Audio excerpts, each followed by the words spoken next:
টয়লেটের চাক্কি অথবা রিং তৈরি করা।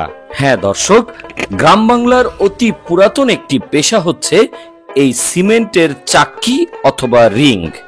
আপনারা যারা গ্রামগঞ্জে বড় হয়েছেন তারা দেখতে পাবেন অতি পুরাতন একটি পেশা সিমেন্টের চাক্কি তৈরি করা। এখন যুগের পরিবর্তনের কারণে দিনকে দিন এই পেশাটা হারিয়ে যাচ্ছে।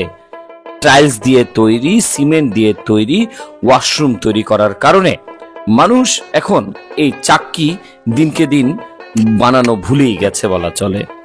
আজকে আমি আপনাদেরকে যেই জিনিসটি দেখাবো সেটা হচ্ছে সিমেন্টের রিং এবং চাক্কি তৈরি করা। প্রথমে তারা কিছু ইটের গুঁড়া নিয়ে এবং তার মধ্যে সিমেন্ট, বালু ইত্যাদি মিক্স করে একটি মশলা তৈরি করে এবং সেই মশলাটি একটি রিংয়ের মধ্যে দিয়ে সেটাকে তৈরি করা হয়। আপনারা যারা অনেক আগের গ্রাম অঞ্চলের মানুষজন আছেন তারা হয়তো দেখেছেন গ্রামে একটা সময় বাঁশের সাঁকো তৈরি করে সেইখানটাতে টয়লেট করা হতো, কিন্তু আস্তে আস্তে আধুনিকতার ছোঁয়ায় এই জিনিসটি বিলুপ্ত হয়ে গেছে। দেখতে পাচ্ছেন এইখানটাতে একটি রিংয়ের মধ্যে এই সিমেন্টের মশলাগুলো দিয়ে দেওয়া হচ্ছে।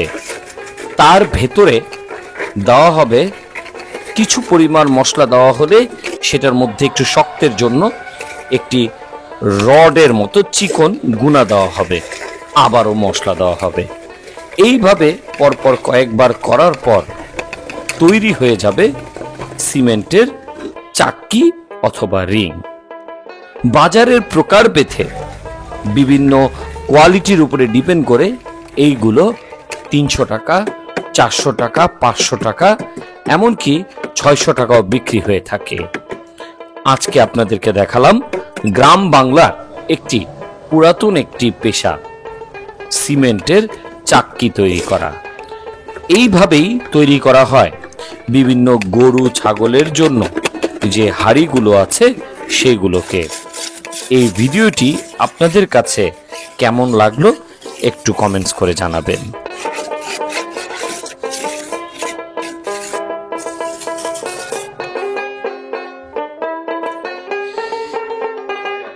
এই ভিডিওটি যদি আপনাদের কাছে ভালো লেগে থাকে তাহলে অবশ্যই আমাদের এই চ্যানেলটি সাবস্ক্রাইব করে রাখবেন পরবর্তী ভিডিও দেখার জন্য।